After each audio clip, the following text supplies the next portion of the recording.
And I've never feared anybody I ever played against. There's one guy that scared me, and that was Bernard King. You could not guard him on the block. It was just impossible because he would turn and turn to his right shoulder. When he would shoot, he never extended. He stopped here. So you couldn't block his shot. You look up, he's got 40. Right? Oh, it was, and the thing about Bernard, they used to tell us, you got to meet Bernard at half court. I'm like, I'm not meeting him at half court. Right. Well, I found out real quick what they meant because he was gone, you know. So I had to start to meet him at half court because once he got ahead of steam at half court, it was too late. You know, there were guys that you had to really get up to play against. All the offensive rebounds, like Moses Malone and those guys, you just knew you were in for a dogfight, but you weren't even scared of them. Like Lonnie Shelton was the one guy. Like they said, Lonnie Shelton, supposedly, I don't know if this story's true or not, but I'll tell it again. Some guy tried to stick him up. He took the dude's gun from the guy, beat him with his own gun, and then every time the guy moved, he hit him on the head till the cops came.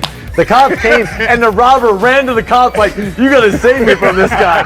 I went like, I do not want to have nothing to do with Lonnie Shelton. Isaiah Thomas, to this day, tells me that the one guy he was scared of was Richardson.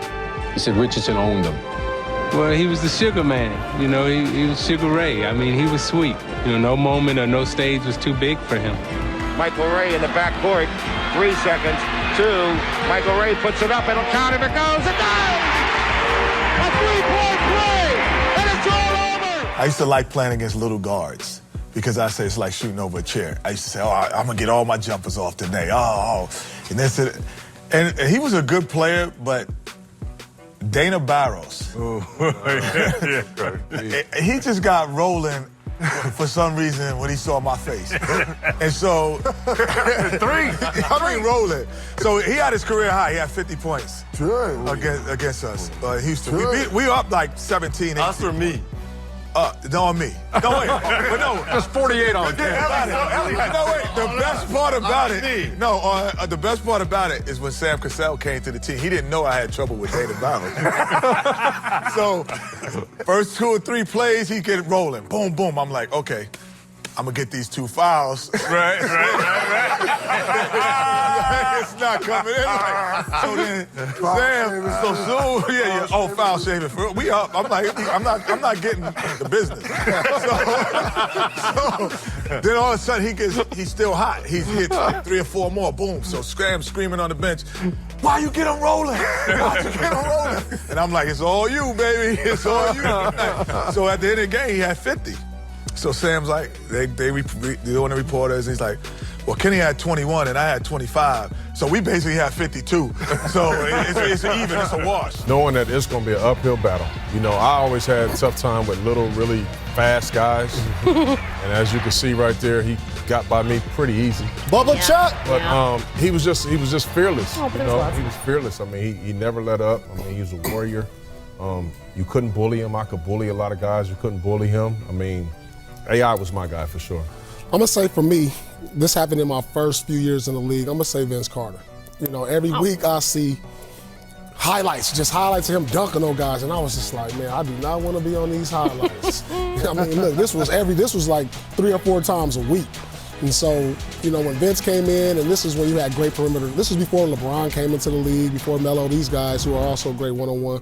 But it was Vince Carter for me in the Eastern Conference because it was just like, he'll put you on that ISO wing, and next thing you know, one dribble, he's up in the air, and I never want to be on that highlight tape. Well, unfortunately for me, I was playing in the '98 playoffs against Michael Air Jeffrey Jordan, so he has to be a part of this conversation.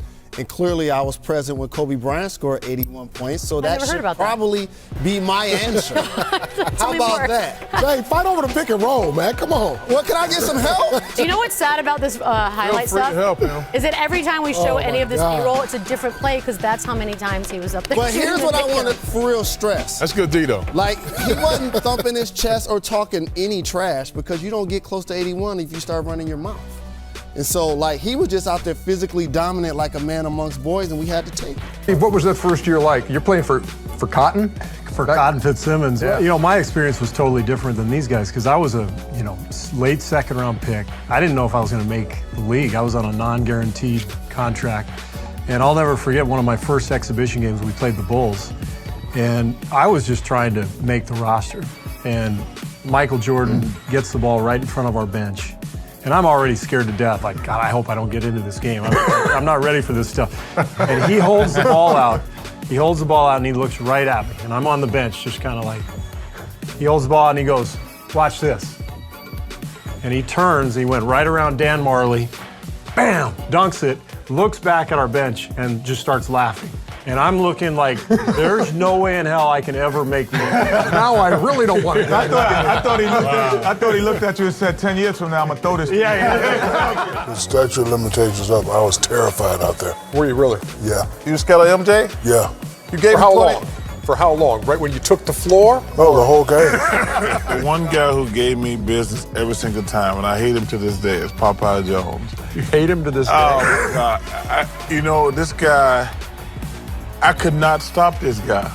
And why was that? I have no idea. It's like, and first of all, you asked Isaiah why Steve Coulter's killing him. You call why Big Country's killing him. Like, I can't even explain it. I mean, I wish I could. This guy's killing me. The most intimidating player I ever had to face was Kobe on his last year. Kobe Bryant, just by his aura, when you play defense, you do it, but you know that that's just something to play defense on that kind of guy.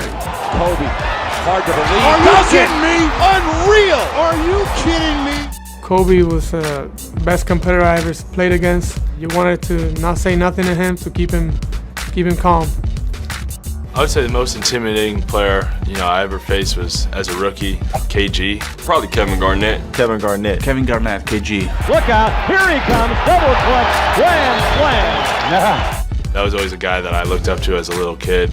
Coming up, he was one of my favorite players. His intensity, his aggressiveness. He's really tough, he's really strong, he really wants to play hard. He would talk trash the whole game and mess with you, so it was tough playing against him. Didn't really appreciate the things he said to me, but it was kind of what I expected after watching him so long, so it was a pretty special moment for me. The most intimidating player in my career that I've seen was Tim Duncan because of his intelligence, because of his talent, and because of his ability to play this game the right way. For me, the most intimidating player that I faced is probably Tony Parker. Parker on a sprint, yes! Oh, my goodness. I just remember my rookie year, he just kept going at me every single possession, and he would not stop. And, I see why he was one of the best point guards at that time. The most intimidating player, Patrick Beverly. What a play by Patrick Beverly. First team all defense a year ago. He gets into the ball, he gets into you, he's talking all the time. That's how he makes it. So that's it for this video, guys. I want to thank you guys so much for watching. If you did enjoy, make sure you guys smash the like button. Let's see if we can hit 100 likes. And also subscribe to the channel to catch all the new content. We will be releasing daily videos for all of 2022, like I said. And also make sure to let me know down in the comments below what you thought. I will be responding to all the comments. Thank you guys so much for watching, and have a great day.